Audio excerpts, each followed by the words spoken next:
हाँ तो नमस्कार मेरे प्यारे विद्यार्थियों, कैसे हैं आप लोग। स्वागत है आप लोगों का संस्कार ऑनलाइन क्लासेस में।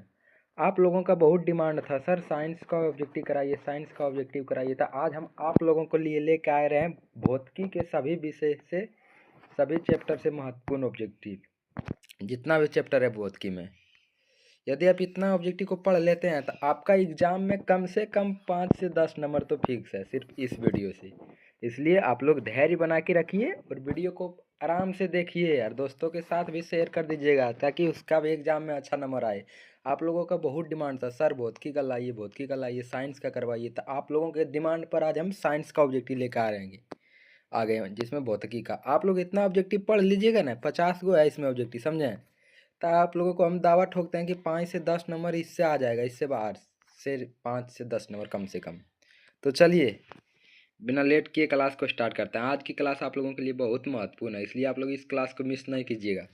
देखिए पहला सवाल क्या कह रहा है, निम्नलिखित में से कौन से लेंस के क्षमता का मात्रक है। तो इसका राइट आंसर क्या हो जाएगा, ऑप्शन बी डायफ्टर। चलिए नेक्स्ट सवाल की ओर चलते हैं। देखिए दूसरा सवाल क्या कह रहा है, निम्नलिखित में से किस लेंस दर्पण की फोकस दूरी धनात्मक होती है। तो इसका राइट आंसर क्या हो जाएगा, ऑप्शन ए उत्तल लेंस दर्पण की। ऑप्शन ए जो है बिल्कुल ही करेक्ट आंसर हो जाएगा।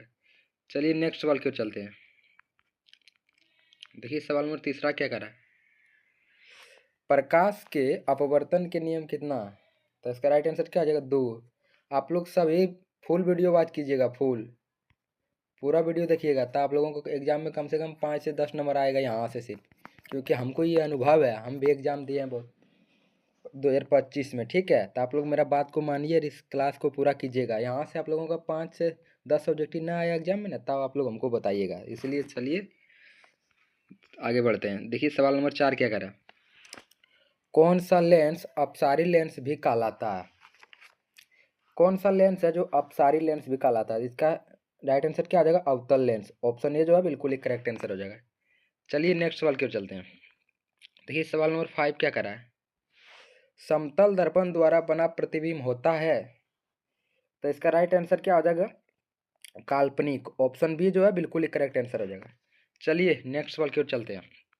देखिए सवाल नंबर 6 क्या कर रहा है, हीरे की अपवर्तनांक कितना होता है। मोस्ट वीवीआई सवाल, मोस्ट वीवीआई। तो हीरे की अपवर्तनांक कितना होता है। तो इसका राइट आंसर क्या आ जाएगा, ऑप्शन डी 2.42।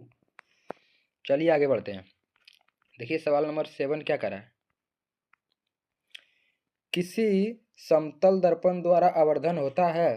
तो इसका राइट आंसर क्या हो जाएगा, +1। ऑप्शन ए जो है बिल्कुल ही करेक्ट आंसर हो जाएगा। चलिए नेक्स्ट सवाल की ओर चलते हैं। देखिए ये सवाल में क्या करा है, एक गोलीय दर्पण की फोकस दूरी +20 है, तो ये गोलीय दर्पण कैसा होगा।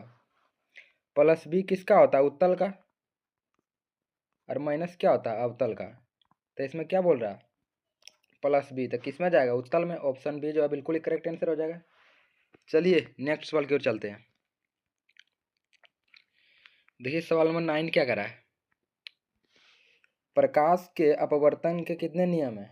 तो आप लोग याद रखिएगा, प्रवर्तन के भी 2 नियम है और अपवर्तन के भी 2 नियम है। ये दोनों में से एगो आप लोगों का एग्जाम में पक्का आएगा। तो ऑप्शन ए जो है बिल्कुल ही करेक्ट आंसर हो जाएगा। चलिए नेक्स्ट सवाल की ओर चलते हैं। देखिए सवाल नंबर 10 क्या कह रहा है, अवतल दर्पण की फोकस दूरी होती है। तो अवतल दर्पण की फोकस दूरी कैसा होता है, ऋणात्मक। ऑप्शन बी जो है बिल्कुल ही करेक्ट आंसर हो जाएगा। चलिए नेक्स्ट सवाल की ओर चलते हैं। देखिए सवाल नंबर 11 क्या कह रहा है, लेंस का आवर्धन का एसआई मात्रक होता है। तो लेंस के आवर्धन का एसआई मात्रक क्या होता है। तो इसका राइट आंसर क्या हो जाएगा, मात्रक विहीन। इसका कोई भी मात्रक नहीं होता, बिना मात्रक का होता है। ऑप्शन डी जो है बिल्कुल ही करेक्ट आंसर हो जाएगा। चलिए नेक्स्ट सवाल की ओर चलते हैं। मोस्ट वीवीआई सवाल आ गया, दाढ़ी बनाने में कौन सा दर्पण का प्रयोग करते हैं।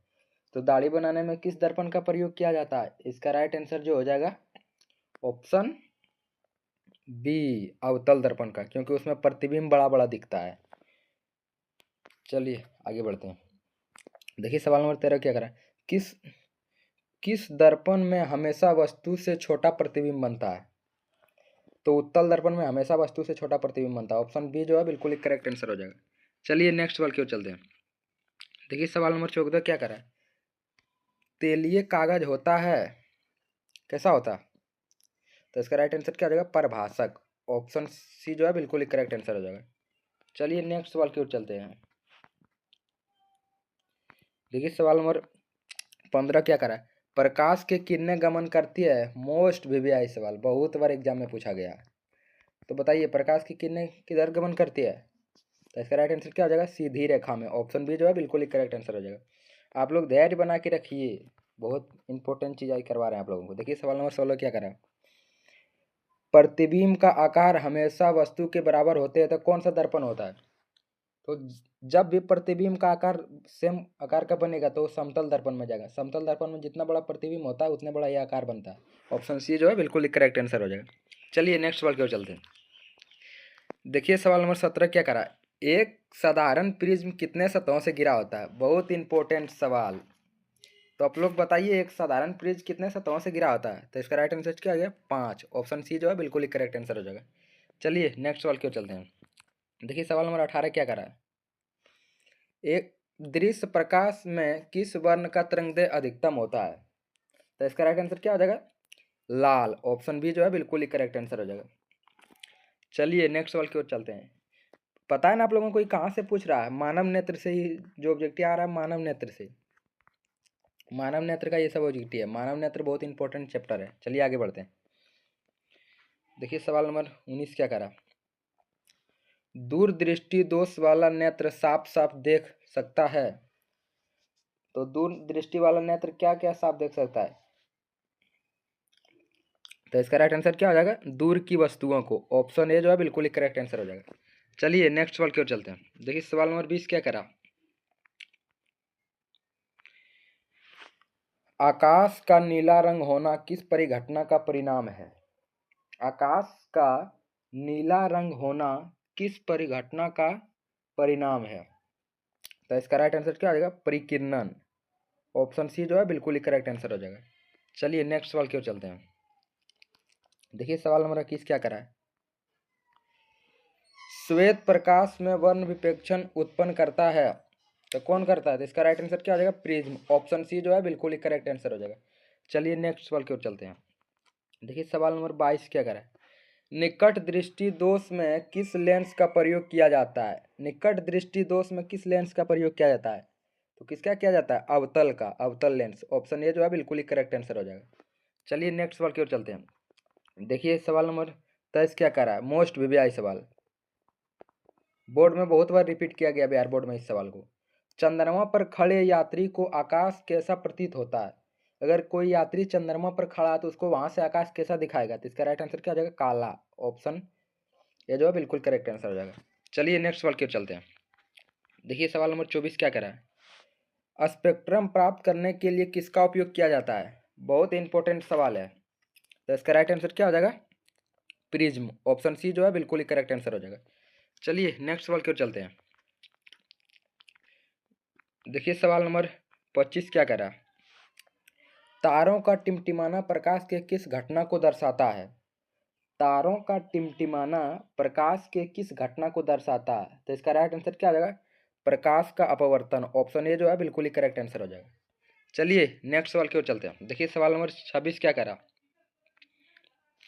नेत्र द्वारा किसी वस्तु का कैसा प्रतिबिंब बनता है, नेत्र में किसी वस्तु का कैसा प्रतिबिंब बनता है, नेत्र बोले यानी आंख में किसी वस्तु का कैसा प्रतिबिंब बनता है, तो कैसा बनता है, वास्तविक उल्टा तथा छोटा। आंख में हमारा प्रतिबिंब छोटा बनता है लेकिन दिमाग उसको बड़ा करता है। ऑप्शन सी जो है बिल्कुल ही करेक्ट आंसर हो जाएगा। चलिए नेक्स्ट सवाल की ओर चलते हैं। देखिए सवाल नंबर 27 क्या कह रहा है, टिंडल प्रभाव प्रकाश के कौन से परिघटना को दर्शाता है, टिंडल प्रभाव प्रकाश के कौन सी परिघटना को दर्शाता है, तो इसका राइट आंसर क्या हो जाएगा, प्रकाश के प्रकीर्णन। ऑप्शन डी जो है बिल्कुल ही राइट आंसर हो जाएगा, प्रकाश के प्रकीर्णन। चलिए नेक्स्ट सवाल की ओर चलते हैं। देखिए सवाल नंबर 28 क्या करा है, मानव नेत्र जिस भाग पर किसी वस्तु का प्रतिबिंब बनता है वह है, मानव नेत्र के जिस भाग पर किसी वस्तु का प्रतिबिंब बनता है वह क्या है, तो वह है कॉर्निया। कॉर्निया को दृष्टिपटल भी कहते हैं, तो आप लोग याद रखिएगा दृष्टि पटल भी कहते हैं कॉर्निया को। ऑप्शन ए जो है बिल्कुल ही करेक्ट आंसर हो जाएगा। चलिए नेक्स्ट सवाल की ओर चलते हैं। देखिए सवाल नंबर 29 क्या कह रहा है, वायुमंडल में प्रकाश का कौन सा रंग अधिक प्रकीर्णन करता है?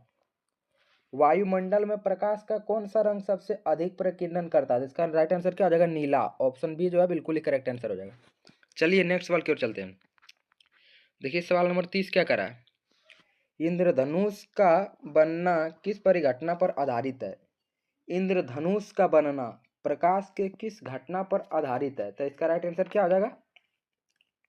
इसका राइट आंसर हो जाएगा प्रकाश का वर्ण विपेक्षण पर। ऑप्शन सी जो है बिल्कुल ही करेक्ट आंसर हो जाएगा। चलिए नेक्स्ट सवाल की ओर चलते हैं। देखिए सवाल नंबर 31 क्या करा है? निम्नलिखित में से कौन सी अधातु विद्युत का कुचालक होता है? अधातु का बात कर रहा है तो अधातु कौन हो जाएगा? ग्रेफाइट। ऑप्शन ए जो है बिल्कुल ही करेक्ट आंसर हो जाएगा। अच्छा ये सवाल कहाँ से आ रहा है पता है आप लोगों को? चैप्टर 4 भौतिकी से, विद्युत से। चलिए आगे बढ़ते हैं। देखिए सवाल नंबर 32 क्या कह रहा है?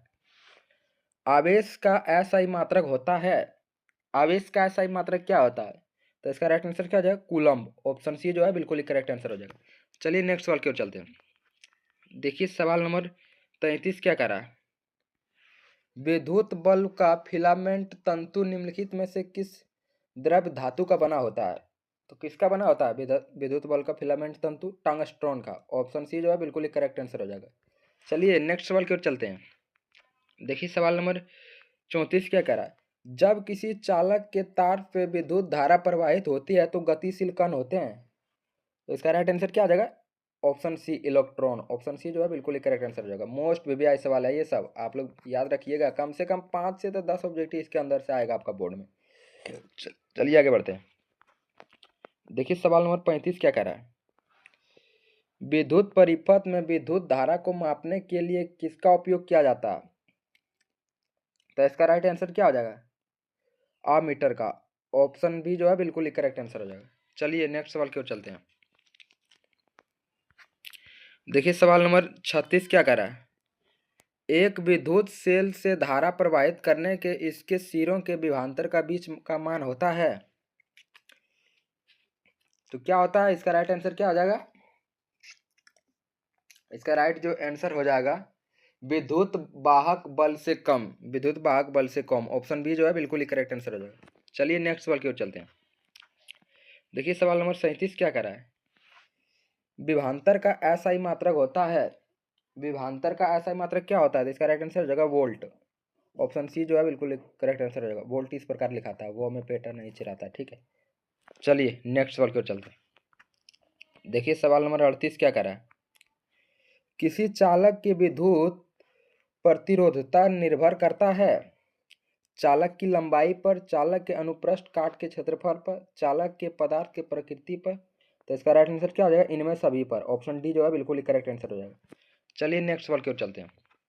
देखिए सवाल नंबर 39 क्या कर रहा है? विद्युत शक्ति का एसआई मात्रक क्या होता है? विद्युत शक्ति का एसआई मात्रक क्या होता है? तो इसका राइट आंसर क्या हो जाएगा? इसका राइट आंसर हो जाएगा ओम। ऑप्शन बी जो है बिल्कुल ही करेक्ट आंसर हो जाएगा। चलिए नेक्स्ट सवाल की ओर चलते हैं। देखिए सवाल नंबर 40 क्या करा है? लघुपथन के समय परिपथ का प्रतिरोधता बहुत अधिक बढ़ जाता है। देखिए सवाल नंबर 40 क्या करा? सॉरी, लघुपथन के समय परिपथ का प्रतिरोध होता है बहुत अधिक बढ़ जाता है, बहुत अधिक कम हो जाता है, कोई परिवर्तन नहीं होता है, इनमें से कोई नहीं। तो क्या होता है? इसका राइट आंसर क्या हो जाएगा पता है आप लोगों को? इसका राइट आंसर हो जाएगा बहुत बहुत कम हो जाता है, बहुत कम हो जाता है। ऑप्शन बी जो है बिल्कुल ही करेक्ट आंसर हो जाएगा। चलिए नेक्स्ट सवाल की ओर चलते हैं। देखिए सवाल नंबर 41 क्या करा है? विद्युत फ्यूज विद्युत धारा के किस सिद्धांतों के प्रभाव पर कार्य करती है? तो इसका राइट आंसर क्या हो जाएगा? उष्मीय। ऑप्शन बी जो है बिल्कुल ही करेक्ट आंसर हो जाएगा। ये बहुत इंपॉर्टेंट सवाल है, ये लगभग 7 से 8 बार पूछ रहा है लगातार से, तो इस सवाल पर आप लोग विशेष ध्यान रखिएगा। चलिए नेक्स्ट सवाल की ओर चलते हैं। देखिए सवाल नंबर 42 क्या करा? कार्य करने की क्षमता को क्या कहते हैं? काम करने की क्षमता को क्या कहते हैं? इसका राइट आंसर क्या हो जाएगा? ऊर्जा। ऑप्शन सी जो है बिल्कुल ही करेक्ट आंसर हो जाएगा। चलिए नेक्स्ट सवाल की ओर चलते हैं। देखिए सवाल नंबर 43 क्या करा? विद्युत मोटर परिवर्तित करता है विद्युत मोटर क्या परिवर्तित करता है? तो इसका राइट आंसर क्या हो जाएगा? इसका राइट आंसर हो जाएगा विद्युत ऊर्जा को यांत्रिक ऊर्जा में, विद्युत ऊर्जा को यांत्रिक ऊर्जा में। ऑप्शन बी जो है बिल्कुल ही करेक्ट आंसर हो जाएगा। चलिए नेक्स्ट सवाल की ओर चलते हैं। देखिए सवाल नंबर 44 क्या कह रहा है? विद्युत चुंबकीय प्रेरण की खोज किसने की थी? विद्युत चुंबकीय प्रेरण की खोज किसने की थी? तो इसका राइट आंसर क्या हो जाएगा? इसका राइट आंसर हो जाएगा मिस्टर विद्युत चुंबकीय प्रेरण की खोज किसने की थी? तो इसका राइट आंसर हो जाएगा शायद फेराडे ने। ऑप्शन बी जो है बिल्कुल ही करेक्ट आंसर हो जाएगा। चलिए नेक्स्ट सवाल की ओर चलते हैं। सबसे अंतिम सवाल, सबसे अंतिम सवाल देखिए क्या करें। स्विच लगाए जाते हैं, स्विच कौन सा तार में लगाया जाता है? हमेशा याद रखिएगा स्विच को गर्म तार में लगाया जाता है। ऑप्शन बी जो है बिल्कुल ही करेक्ट आंसर होगा। तो आई होप आप लोगों को ये क्लास अच्छा लगा होगा। इसमें हम 45 ऑब्जेक्टिव करवाएं। आप लोग जरूर बताइए कितना सही किए हैं। और हाँ, इस वीडियो को अपने दोस्तों के साथ भी शेयर कर दीजिएगा ताकि उसका भी भला हो सके, एग्जाम में 5 से 10 नंबर वो भी ला सके।